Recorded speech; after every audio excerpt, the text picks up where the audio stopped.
Friends and welcome to the channel pharmacy classes. आज की इस वीडियो लेक्चर में हम बात करेंगे रेलवे फार्मासिस्ट 2019 क्वेश्चन पेपर का। Link for the first part is on description. So let's start today's lecture. तो हमारा पहला क्वेश्चन है, hammer mill works on the principle of, मतलब हैमर मिल किस प्रिंसिपल्स या फिर किस एक्शन से अपना काम करता है।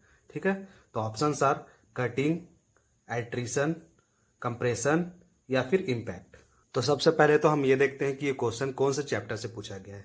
ये क्वेश्चन साइज रिडक्शन चैप्टर से पूछा गया है। ठीक है, साइज रिडक्शन मतलब किसी भी पार्टिकल को रिड्यूस करना उसके और छोटे साइज पे। ठीक है, जैसे कि फार्मास्यूटिकल इंडस्ट्री पे हम क्रूड ड्रग लेते हैं और उसको छोटे छोटे पार्टिकल में, या कुछ फॉर्मुलेशन लेते हैं हम और उसको फाइन पार्टिकल में जब कन्वर्ट करना है तो उस प्रोसेस को हम बोलते हैं साइज रिडक्शन। इसमें हम अलग अलग इक्विपमेंट और उसके अलग अलग प्रिंसिपल पढ़ते हैं। ठीक है, तो उसी चैप्टर से क्वेश्चन उठाया गया है। हैमर मिल एक बहुत ही इंपॉर्टेंट इक्विपमेंट है हमारे लिए साइज रिडक्शन में। अगर बात करें साइज रिडक्शन का तो इसको अलग अलग नाम से जाना जाता है, जैसे कि कम्युन्यूशन भी बोलते हैं हम इसको, ग्राइंडिंग भी बोलते हैं, डिमिन्यूशन भी बोलते हैं, मिलिंग या फिर पल्वेराइजेशन। ठीक है, तो अलग अलग नाम जानना भी जरूरी है हमारे लिए, क्योंकि एग्जाम में किसी भी नाम से पूछा जा सकता है। कम्युनिशन से एक बार पूछा जा चुका है साइज रिडक्शन को। अब इस क्वेश्चन का हम आंसर जानने से पहले हैमर मिल को थोड़ा सा डिटेल में पढ़ लेते हैं। ठीक है, तो कुछ इस प्रकार से कंस्ट्रक्शन रहता है हैमर मिल का, जिसपे हम देख सकते हैं सेंट्रली एक शाफ्ट लगा हुआ है, इसको शाफ्ट बोलते हैं। ठीक है, इसका काम है रोटेट करना, एक मोटर से फिट रहता है। जो भी पाउडर या जो भी मटेरियल जिसका हमको साइज रिड्यूस करना है उसको हम यहाँ से फीड करते हैं। पाउडर किसी भी प्रकार का हो सकता है एक्सेप्ट स्टिकी। ठीक है, स्टिकी पाउडर को हम यहाँ पर फीड नहीं करेंगे, क्योंकि वो इंटरनल जो लाइनिंग है इस पे वो चिपक सकता है और साइज रिडक्शन प्रोसेस को अफेक्ट कर सकता है। यहाँ पर हम देख सकते हैं नीचे पे स्क्रीन लगा हुआ है, जहां से जो भी पार्टिकल जो टूट रहे हैं जिसका साइज रिड्यूस हो रहा है वो यहाँ से फिल्टर होके नीचे हम कलेक्ट कर सके। ठीक है, तो ये काम है स्क्रीन का, जहां से हम डिजायर्ड साइज के पार्टिकल प्राप्त कर सकते हैं। ठीक है, और इसका कवरिंग की बात करें तो एक मेटल केस से बना रहता है। ठीक है, मेटल केसिंग इसमें रहता है और ये हैमर्स भी जो है वो मेटल से बना रहता है।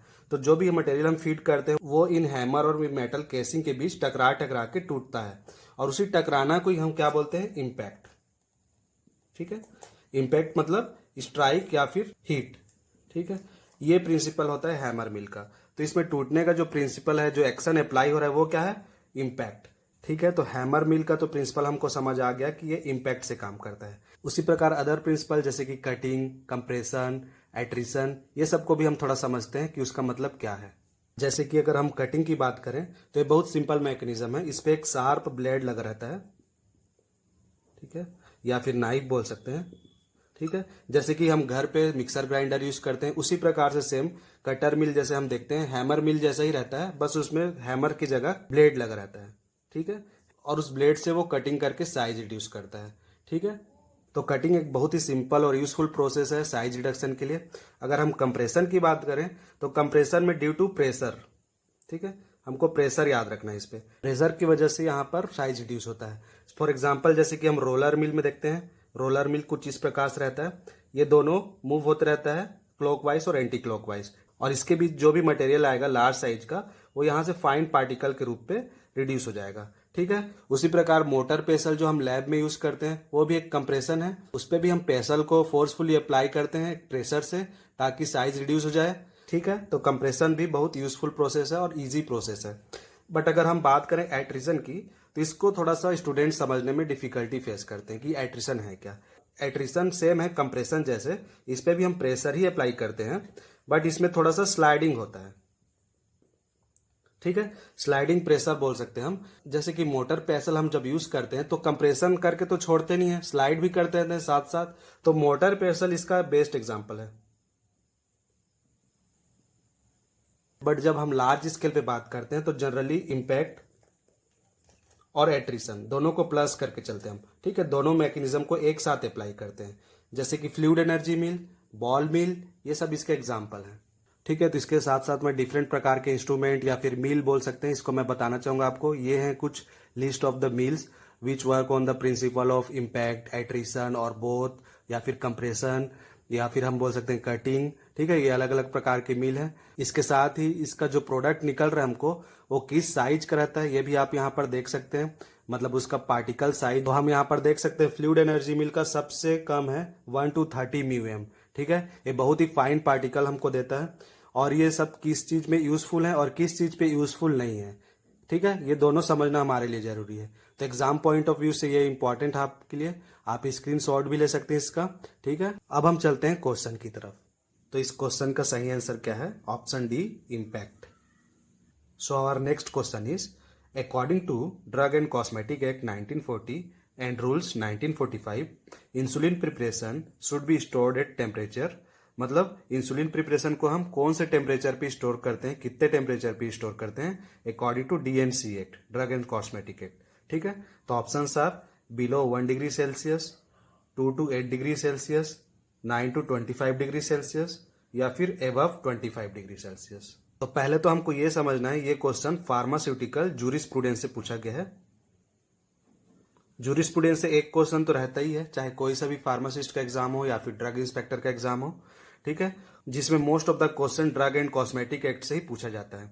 ठीक है, तो ये ईयर हमारे लिए इंपॉर्टेंट है। 1940 में एक्ट आया था और रूल्स आया था 1945 में। इस चैप्टर का मोस्ट इंपॉर्टेंट पार्ट है शेड्यूल। ठीक है, जैसे कि ये क्वेश्चन शेड्यूल पी से पूछा गया है। ठीक है, शेड्यूल पी से क्वेश्चन पूछा गया है जो हमें बताता है life period of the drug. ठीक है, किसी भी ड्रग का लाइफ पीरियड इसमें हमको पता चलता है। लाइफ पीरियड मतलब कितने दिनों तक वो एक्टिव रहता है, उसका जो एक्टिव कंस्टिट्यूएंट है वो एक इफेक्टिव लेवल पे बना रहता है। और उसी के रेस्पेक्ट में हम स्टोरेज टेम्परेचर भी इसमें पढ़ते हैं।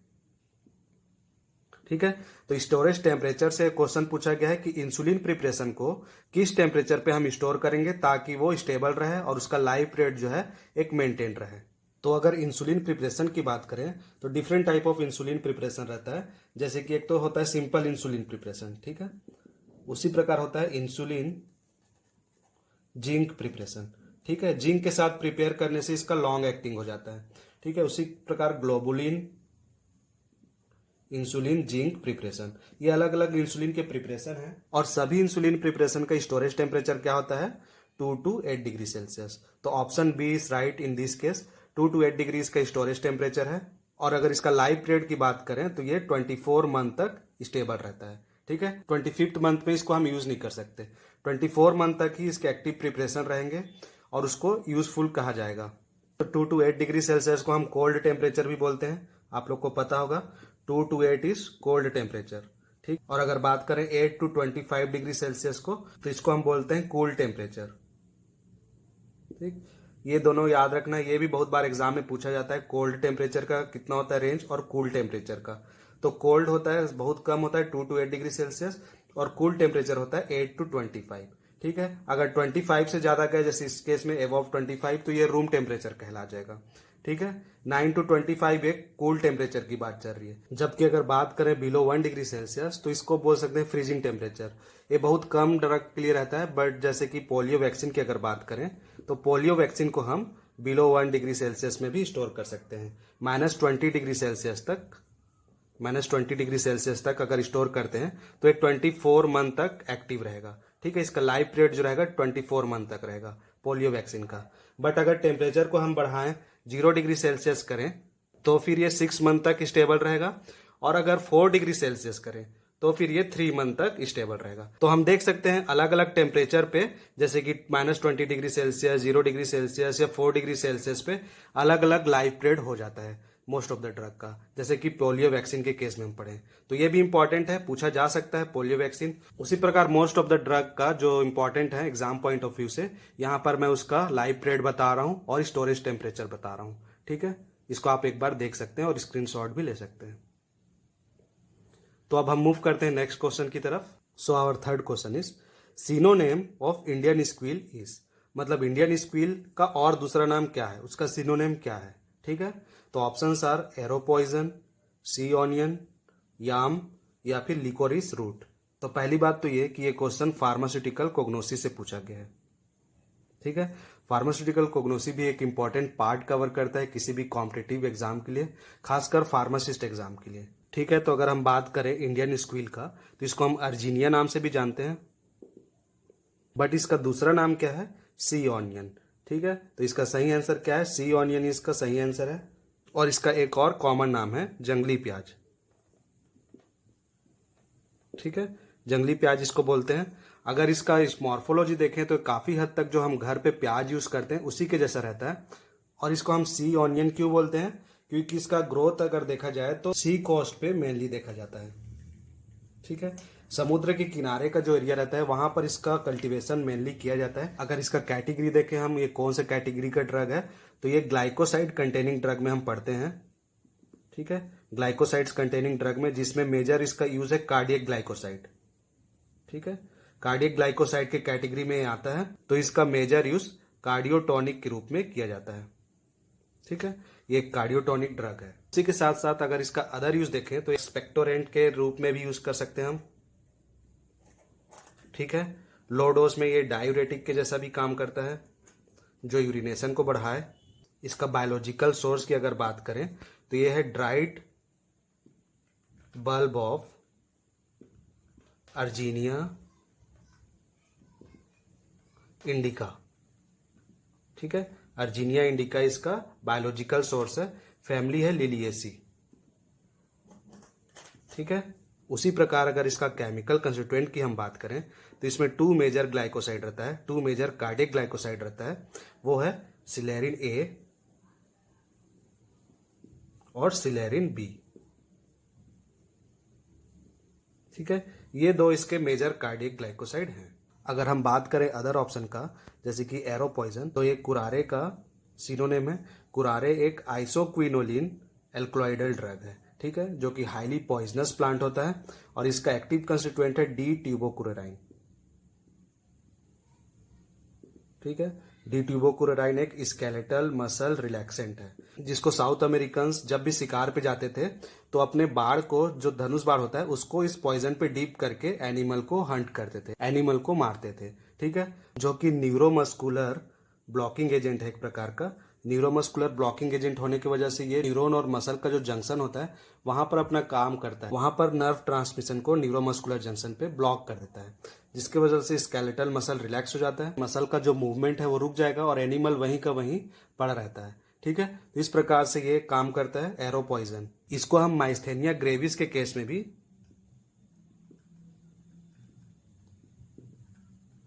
ठीक है, डायग्नोसिस के लिए यूज करते हैं माइस्थेनिया ग्रेविस में। अगर इसका बायोलॉजिकल सोर्स की हम बात करें तो ये बहुत सारे प्लांट से, पॉइजनस प्लांट से हमको मिलता है। ठीक है, जो डी ट्यूबोकुरेराइन है उन सभी के स्टेम या फिर लीव से हमको ये मिलते हैं। बट सबके फैमिली क्या होना चाहिए? लोगानियसी या फिर मेनिस्पर्मेसी। ठीक है, तो ये दो फैमिली के जो भी प्लांट रहेंगे पॉइजनस प्लांट, उससे हमको डी ट्यूबोकुरेराइन मिलता है, उसके स्टेम और लीफ से। उसी प्रकार अगर हम बात करें याम का, तो डायोस्कोरिया का ये सिनोनिम है। डायोस्कोरिया एक इंपॉर्टेंट सेपोनिन ग्लाइकोसाइड है, जो कि हमको मिलता है ड्राइड ट्यूबर्स ऑफ डायोस्कोरिया डेल्टोइडा। ठीक है, और इसका फैमिली है डायोस्कोरिएसी।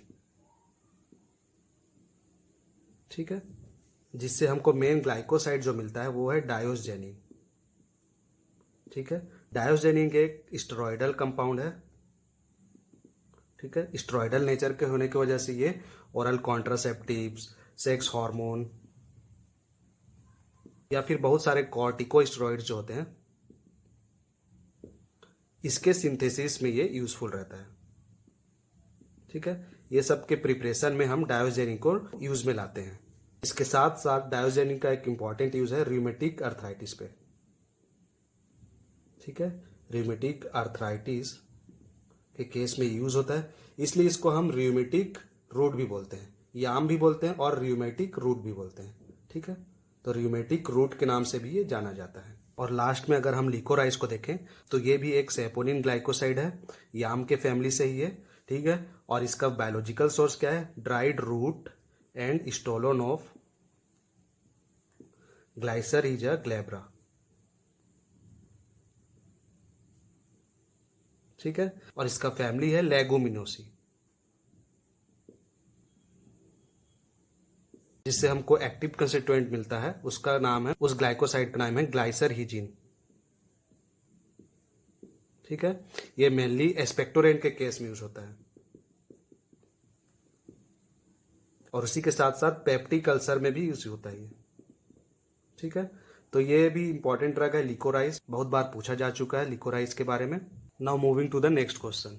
अब हमारा फोर्थ क्वेश्चन है, in stomach the stimulation vagal that increases the gastric acid due to, मतलब स्टमक में जो गैस्ट्रिक एसिड सिक्रेशन होता है, जो HCl सिक्रेशन होता है, वो किस स्टिमुलेशन वैगल से होता है, ठीक है, कौन से रिसेप्टर उस पर इन्वॉल्व रहता है।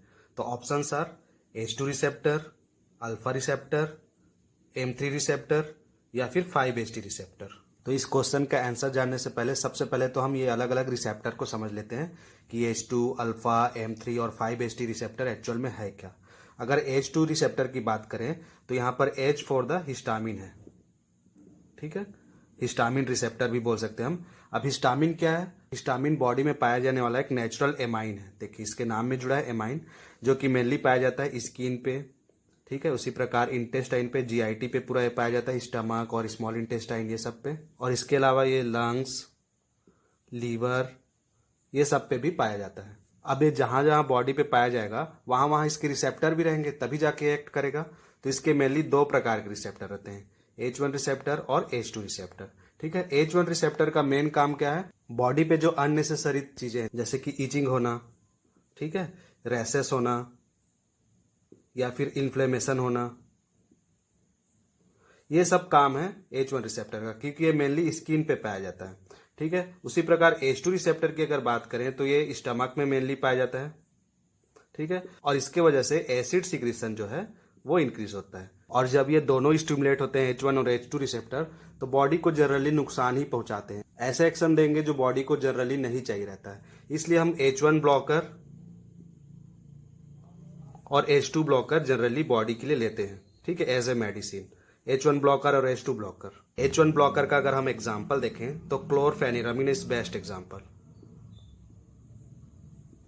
ठीक है, क्लोरफेनिरामिन, जिसको हम एविल के नाम से भी जानते हैं, एक एंटी एलर्जिक ड्रग है जो कि ये सारे चीजों को रोकता है। उसी प्रकार H2 ब्लॉकर की अगर बात करें तो एग्जाम्पल के लिए है सिमेटिडिन, रेनिटिडिन,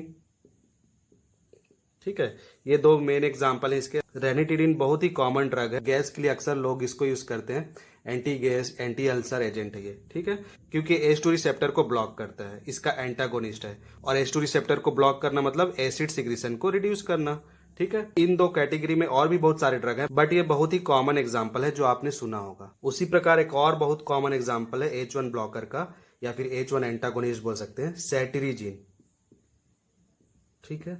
सेटिरिजिन आपने बहुत बार सुना होगा, हम सर्दी के लिए यूज करते हैं इसको, या फिर ईचिंग के लिए यूज करते हैं, या फिर कोई एलर्जिक कंडीशन हो तब भी हम सेटिरिजिन को यूज करते हैं। स्पेलिंग इसका गौर से देख लीजिए आप लोग, बहुत सारे स्टूडेंट इसकी स्पेलिंग को गलत करते हैं, CETIRIZINE, ठीक है, सेटिरिजिन।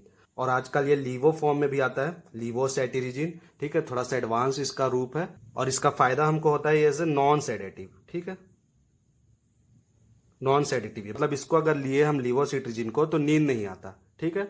सिट्रिजिन का एक बहुत ही साइड इफेक्ट है कि नींद आता है, तो लीवोसिट्रिजिन के रूप में इसको दिया जाता है, जो कि ज्यादा एक्टिव है नॉर्मल सिट्रिजिन से, और ये नॉन सेडेटिव भी रहता है, ठीक है। तो ये चीज आपको याद रखना है H1 ब्लॉकर के कैटेगरी में, ठीक है। उसी प्रकार अगर हम बात करें अल्फा रिसेप्टर की, तो अल्फा रिसेप्टर क्या होता है? एड्रिनर्जिक रिसेप्टर, ठीक है, एड्रिनर्जिक रिसेप्टर या फिर सिंपैथेटिक रिसेप्टर, ठीक है, सिंपैथेटिक रिसेप्टर भी बोलते हैं। और जब भी हम एड्रिनर्जिक या फिर सिंपैथेटिक नर्व सिस्टम की बात करते हैं तो हमको क्या याद रहता है? इनहिबिटरी एक्शन, ठीक है, इनहिबिशन इसका मेन रहता है action in most of the cases, but in case of heart और ब्लड वेसल्स, ठीक है, ये हो जाता है एक्साइटरी, जैसे कि हार्ट रेट को बढ़ाना, ठीक है, हार्ट की अगर बात करें तो हार्ट रेट को बढ़ाता है, कंडक्शन को बढ़ाता है, ठीक है, या फिर कॉन्ट्रैक्शन की बात करें तो उसको भी बढ़ाता है, ठीक है, हार्ट का जो कॉन्ट्रैक्टिलिटी है उसको बढ़ाता है।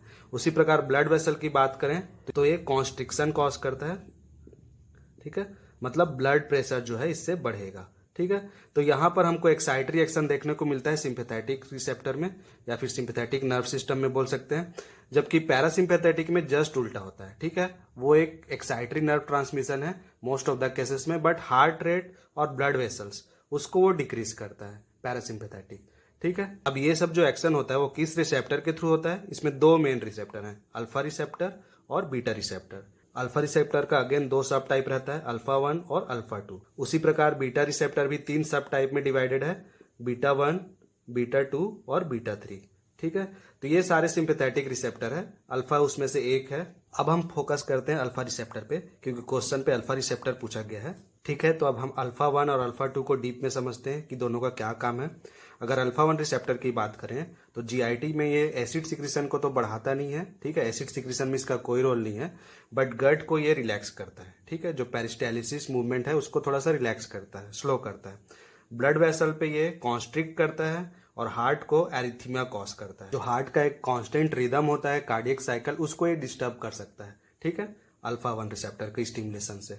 जबकि बीटा 2 रिसेप्टर की बात करें तो ये एक ब्रेक के जैसे यूज होता है। जब sympathetic nerve stimulation over stimulated हो जाता है तो उसको ये ब्रेक की तरह काम करता है, सिंपैथेटिक नर्व ट्रांसमिशन को ये डिक्रीज करता है। उसी प्रकार इंसुलिन के रिलीज को भी ये डिक्रीज करता है। तो ये दो इसका मेन काम है, सिंपैथेटिक नर्व ट्रांसमिशन को डिक्रीज करना एक ब्रेक की तरह काम आता है, और इंसुलिन के रिलीज को भी ये डिक्रीज करता है। ठीक है, बट वासो कॉन्स्ट्रिक्शन ये भी करेगा। ठीक है, ब्लड वेसल को वासो कॉन्स्ट्रिक्शन ये करता है। तो हमने देखा अल्फा रिसेप्टर का एज सच तो कोई रोल नहीं है गैस्ट्रिक एसिड सिक्रीशन पे। अब हम समझते हैं M3 रिसेप्टर को। M3 रिसेप्टर को हम क्या बोलते हैं? Muscarinic receptor. ठीक है, M4 यहाँ पर मस्कैरेनिक होता है। ठीक है, मस्कैरेनिक रिसेप्टर जो कि एक कोलिनर्जिक रिसेप्टर का टाइप है। ठीक है, कोलिनर्जिक नर्व ट्रांसमिशन हम पढ़ते हैं, जिसको हम पैरासिम्पैथेटिक नर्व ट्रांसमिशन भी बोलते हैं। ठीक है, पैरासिम्पैथेटिक नर्व ट्रांसमिशन, और इसमें हम दो प्रकार के रिसेप्टर मेनली पढ़ते हैं, मस्कैरेनिक रिसेप्टर और निकोटिनिक रिसेप्टर।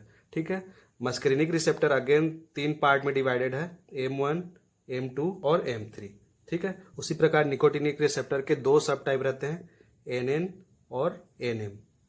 ठीक है, NM। अभी हमको फोकस करना है M रिसेप्टर पे, मस्कैरेनिक रिसेप्टर पे, M3 रिसेप्टर पे। ठीक है, तो अगर हम M1, M2 और M3 रिसेप्टर को डिटेल में समझें कि उसका एक्शन क्या है, तो M1 रिसेप्टर क्या करता है? जीआईटी में एसिड सिक्रीशन को बढ़ाता है, जैसे कि इस क्वेश्चन में पूछा गया है। ठीक है, बट यहाँ ऑप्शन में M3 रिसेप्टर दिया है, तो ये ऑप्शन भी नहीं होगा इस केस में। ठीक है, M2 रिसेप्टर कार्डियक रेट को डिक्रीज करता है, जैसे कि हार्ट रेट या फिर कॉन्ट्रैक्शन की बात करें या कंडक्शन की बात करें, सभी को ये डिक्रीज करेगा। ठीक है, सिंपैथेटिक नर्व ट्रांसमिशन के जस्ट ऑपोजिट काम करेगा। M3 रिसेप्टर स्टिमुलेशन से क्या होता है? ब्लड वेसल रिलैक्स होगा, जैसे कि उसमें वासो कॉन्स्ट्रिक्शन हो रहा था सिंपैथेटिक में, इसमें वासो डायलेशन होगा। ठीक है, बट इसमें ग्लैंड जो है जितने भी वो सिक्रीट होते हैं मेनली। ये बेसिक डिफरेंस है इन तीनों रिसेप्टर पे, M1, M2 और M3 रिसेप्टर पे। अब ये जो तीनों रिसेप्टर है वो मस्कैरिन से स्टिमुलेट होते हैं। ठीक है, मस्कैरिन ये तीनों रिसेप्टर को स्टिमुलेट कर सकता है। उसी प्रकार एट्रोपिन जो है वो डिक्रीज करता है, मतलब ब्लॉकिंग एजेंट है। M1, M2 और M3 के लिए एट्रोपिन जो है वो एक ब्लॉकिंग एजेंट है, और जो मस्कैरिन है वो एक स्टिमुलेटिंग एजेंट है। ठीक है, इसीलिए इसका नाम मस्कैरेनिक रिसेप्टर पड़ा है, मस्कैरिन से ये स्टिमुलेट होता है। अब हम बात करते हैं 5-HT रिसेप्टर को। ठीक है, तो 5-HT का मतलब क्या है? 5 हाइड्रोक्सी ट्रिप्टामिन। ठीक है, 5 हाइड्रोक्सी ट्रिप्टामिन इसका फुल फॉर्म है, जिसको हम सेरोटोनिन भी बोलते हैं। और ये 5-HT रिसेप्टर बेसिकली चार प्रकार के होते हैं, 5-HT1, 5-HT2, 5-HT3 और 5-HT4। ठीक है, 4 to 7 होता है एक्चुअली ये, लेकिन ये सभी एक दूसरे से मिलते जुलते हैं, इसलिए इसको 4 ही बोला जाता है, 5-HT4 रिसेप्टर।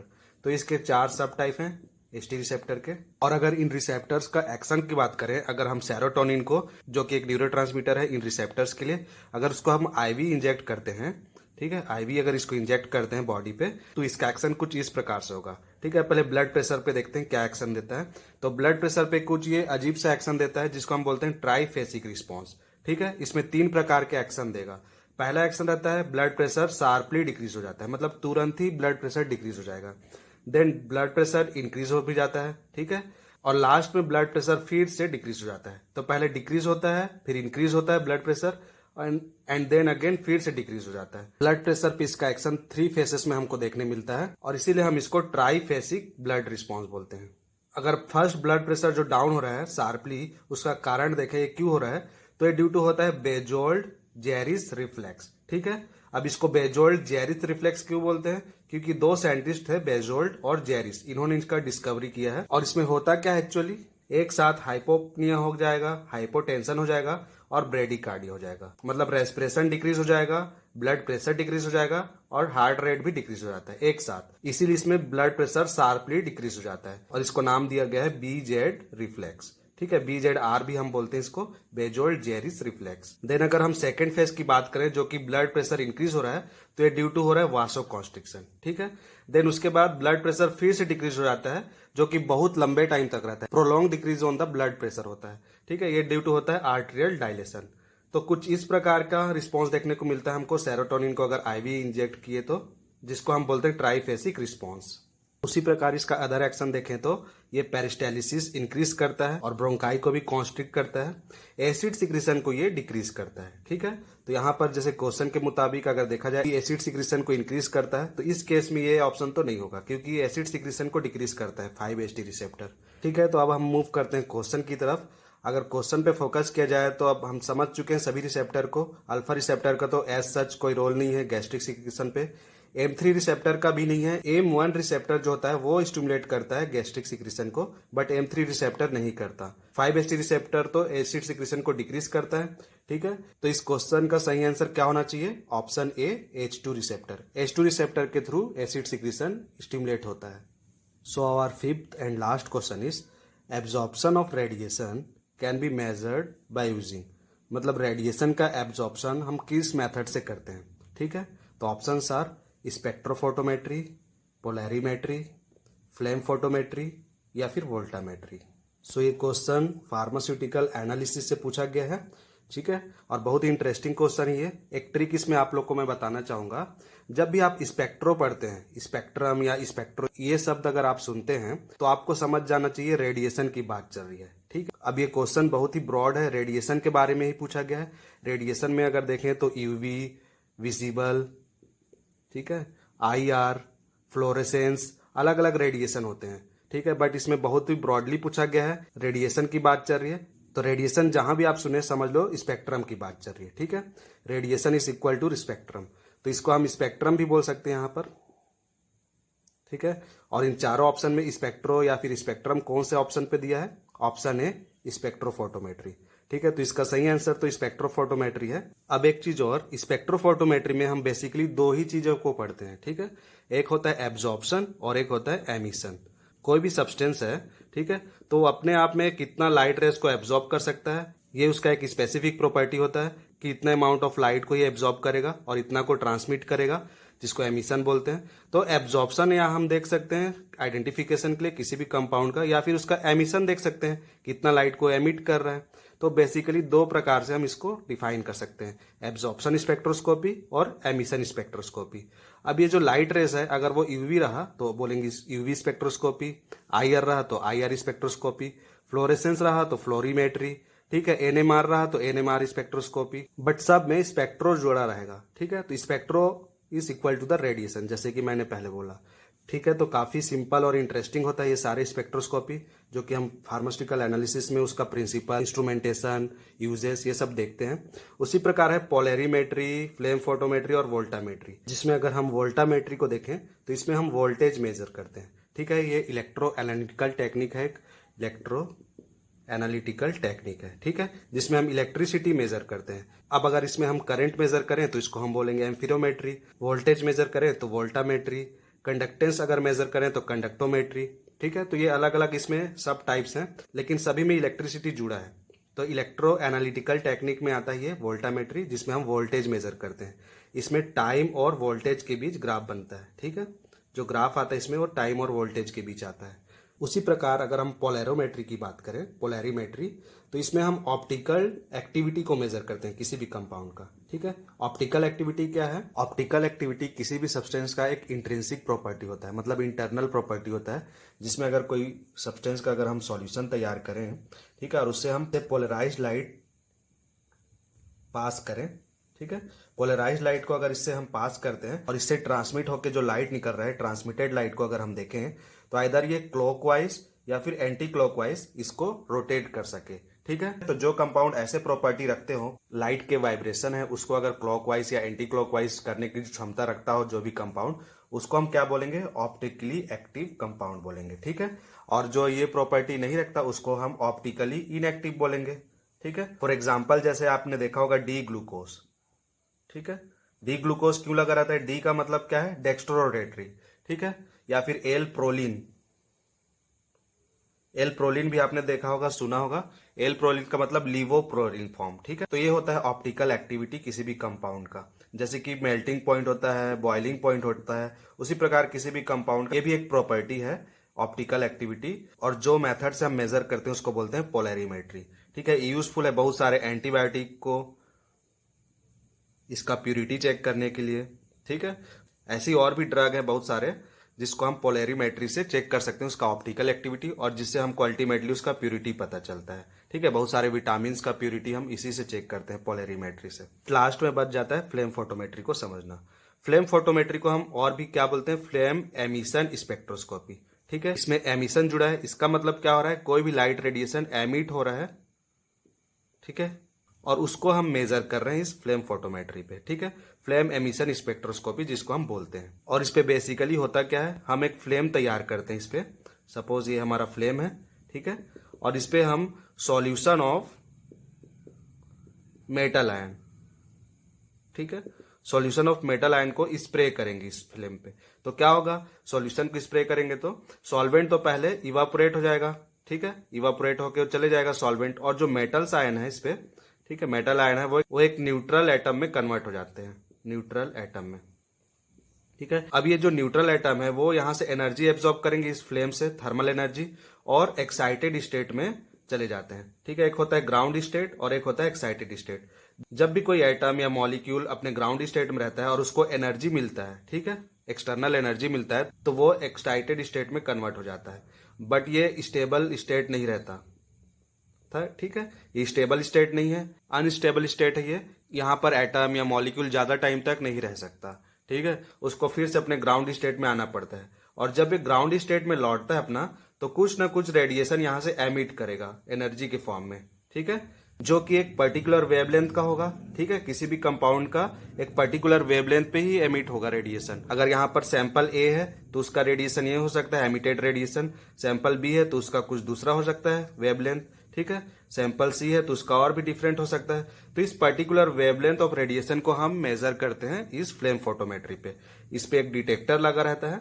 ठीक है। डिटेक्टर के थ्रू इस रेडिएशन को हम मेजर कर लेंगे, जो कि एक स्पेसिफिक प्रॉपर्टी होती है किसी भी कंपाउंड का, किसी भी सब्सटेंस का, और उसको हम कोरिलेट कर सकते हैं इसके आइडेंटिफिकेशन में कि ये कंपाउंड या ये सब्सटेंस कौन सा है। ठीक है।